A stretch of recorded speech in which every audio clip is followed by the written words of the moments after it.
This channel does not promote any violent, harmful, or illegal activities. All content provided by this channel is meant for an educational purpose only.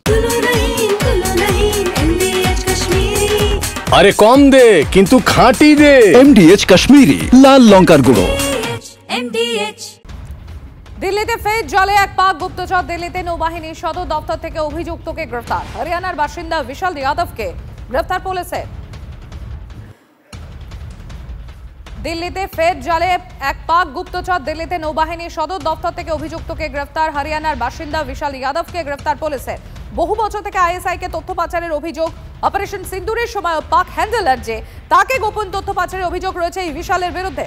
জয়পুরে বিশালকে জেরা করছে একাধিক গোয়েন্দা সংস্থা। চক্রে আরও কারা জড়িয়ে, কতটা সংবেদনশীল তথ্য পাচার করেছে এই অভিযুক্ত, জানার চেষ্টা করছেন গোয়েন্দারা।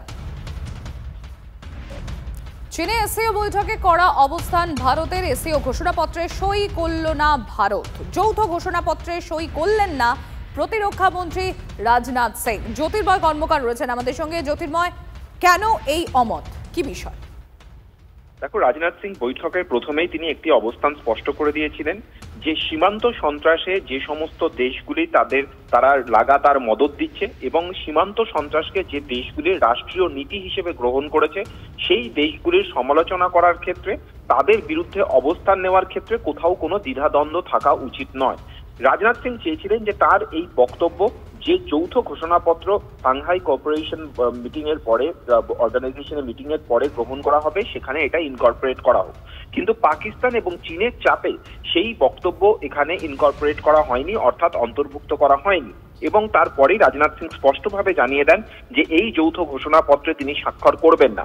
এবং যেহেতু ভারতের তরফ থেকে এই ঘোষণাপত্রে স্বাক্ষর করা হয়নি, অফিসিয়ালি যে স্টেটমেন্ট ঘোষণা করা হয়, যে চুক্তিপত্র ঘোষণা করা হয়, সেই ঘোষণাপত্র এসসিও মিটিং এর পরে এবারে আর ঘোষণা করা যায়নি। এটা অত্যন্ত বড় সেটব্যাক, কারণ চীনের তরফ থেকে এবারে এসসিও মিট আয়োজন করা হচ্ছিল এবং যারা এক্ষেত্রে উদ্যোক্তা দেশ, এটা তাদের ব্যর্থতা হিসেবেই গণ্য করা হয় যে তারা একটি কূটনৈতিক ঐক্যমত্যে পৌঁছতে পারলো না। কিন্তু রাজনাথ সিং নিজের অবস্থানে অনড় ছিলেন এবং তিনি স্পষ্টভাবে বলেন যে সন্ত্রাসবাদের ক্ষেত্রে নরম মনোভাব নিয়ে চললে ভারত সেক্ষেত্রে কখনোই সেই জায়গায় দাঁড়াবে না। ধন্যবাদ জ্যোতির্ময়। রাজ্যের শাসক দলের গুরুত্বপূর্ণ পদ পেয়েছেন বলে কথা। একেবারে গজা করে সম্বর্ধনা দিয়ে বিতর্কে জড়িয়ে পড়ল কোচবিহারের একটি স্কুল। মাথাভাঙা জোড়াপাতকে উচ্চ বিদ্যালয়ের শিক্ষক তৃণমূল নেতা স্বপন বর্মন সদ্য জেলা যুব তৃণমূল সভাপতির দায়িত্ব পেয়েছেন। অভিযোগ, প্রধান শিক্ষক থেকে অন্যান্য শিক্ষক শিক্ষিকারা তাকে সম্বর্ধনা দেন। বিজেপির অভিযোগ, শিক্ষা প্রতিষ্ঠান এখন রাজনীতির আখড়ায় পরিণত হয়েছে।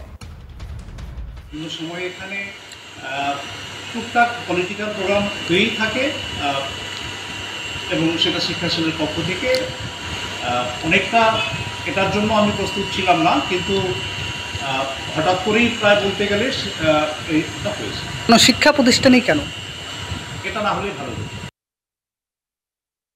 যে স্কুলগুলো রয়েছে, যে স্কুল অফিস রয়েছে, সেটাকে তৃণমূলের পার্টি অফিসে পরিণত করেছে। যে শিক্ষক ওখানে ইনচার্জে রয়েছেন তাকে একটা কথাই জিজ্ঞাসা করতে চাই যে আপনাদের কলিগ যারা কলকাতার পথে পুলিশ প্রশাসনের মার খাচ্ছে, তাদের সহযোগিতা না করে আপনি তৃণমূলের নেতাকে অফিসে বসিয়ে উত্তরীয় পড়িয়ে ফুলের তোড়া দিয়ে সম্বর্ধনা জ্ঞাপন করেন, তাহলে সরাসরি আপনি তৃণমূলে যোগদান করুন। শিক্ষকের একটা সম্মান প্রাপ্তি হয়েছে, সেই সম্মান প্রাপ্তিকে তারা শুভেচ্ছা জানিয়েছে।